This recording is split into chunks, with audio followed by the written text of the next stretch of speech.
Saudi আরবের vision 2030 বাস্তবায়নে দক্ষ জনশক্তি পাঠিয়ে আরও সক্রিয় ভূমিকা রাখতে চায় বাংলাদেশ।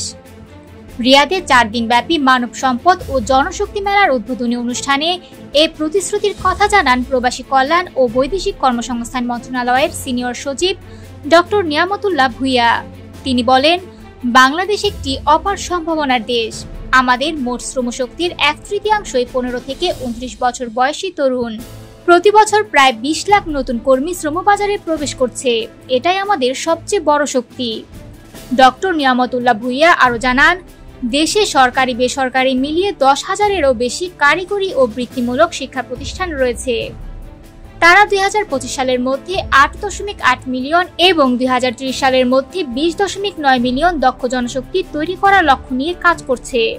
তার ভাষায়, আমাদের কর্মীরা শুধু শিল্প ও নির্মাণ ক্ষেত্রেই নয়, আইটি, স্বাস্থ্যসেবা, কৃষি, পরিবহন, লজিস্টিক্স এবং পর্যটন সহ বিভিন্ন খাতে গুরুত্বপূর্ণ অবদান রাখতে সক্ষম। বাংলাদেশ থেকে বর্তমানে 1.5 কোটিরও বেশি কর্মী বিশ্বের 170টিরও বেশি দেশে কাজ করছেন। রেমিটেন্স পাঠিয়ে তারা দেশের অর্থনীতিকে শক্তিশালী করতে বড় ভূমিকা রাখছেন বলে মন্তব্য করেন তিনি।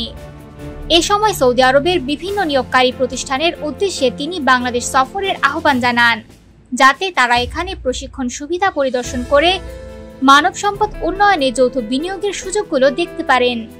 রিয়াদের এই আন্তর্জাতিক মানব সম্পদ মেলায় Saudi Arab, Bangladesh, Bharat, Pakistan, Nepal, Sri Lanka, Ethiopia, Kenya, Uganda, Ghana, Tanzania, England ও ইন্দোনেশিয়া সহ মোট 8টি দেশের 65টি প্রতিষ্ঠান অংশ নেয়।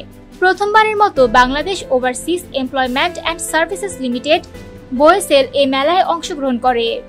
উদ্বোধনী অনুষ্ঠানে উপস্থিত ছিলেন জাতীয় দক্ষতা উন্নয়ন কর্তৃপক্ষের নির্বাহী চেয়ারম্যান ডক্টর নাজনীন কাউসার চৌধুরী, বোয়েসেলের ব্যবস্থাপনা পরিচালক মোহাম্মদ সাইফুল ইসলাম এবং রিয়াদস্থ বাংলাদেশ দূতাবাসের কর্মকর্তারা।